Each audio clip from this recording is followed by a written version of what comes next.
It's not every day you come across a complete, detailed blueprint for how to transform an entire country. Not just a few policy ideas, but a whole step-by-step manifesto. Well, that's exactly what we're diving into today.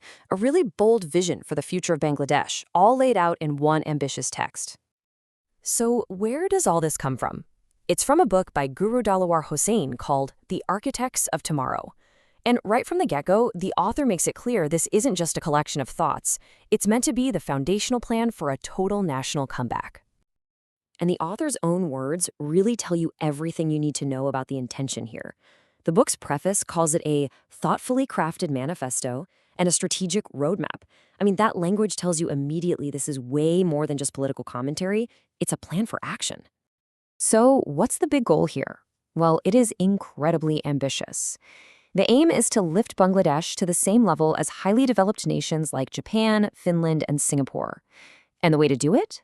Through a huge social action movement designed to completely rebuild the country from the ground up. Okay, so you have this grand philosophy, but how do you actually make it happen?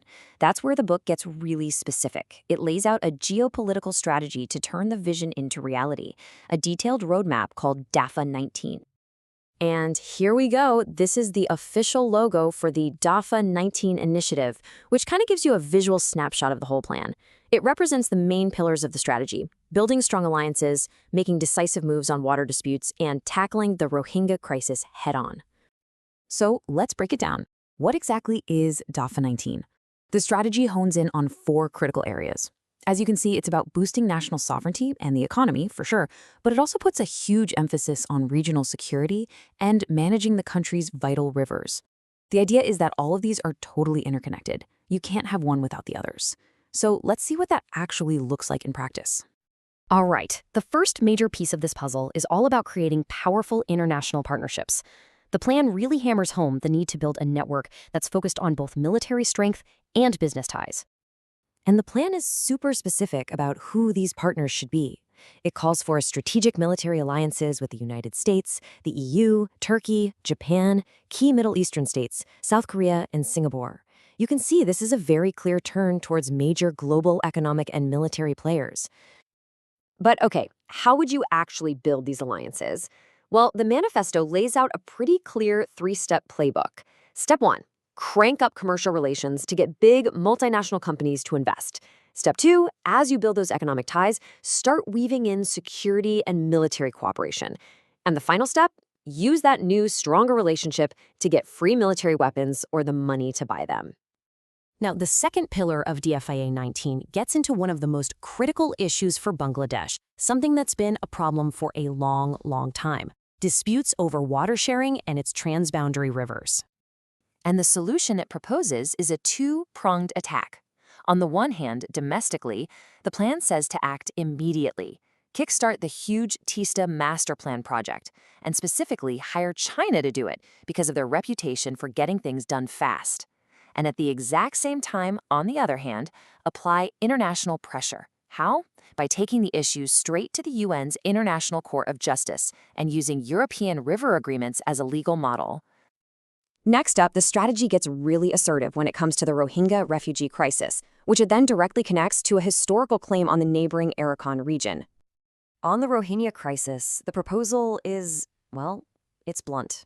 It calls for what it terms a pushback policy. The stated goal here is the quick and effective return of Rohingya refugees back to Myanmar. It even suggests the military should be ready with a strategic plan to make this happen if needed. Now, this whole pushback idea is connected to a much bigger plan for the Arakan state, which you might also know as Rakhine.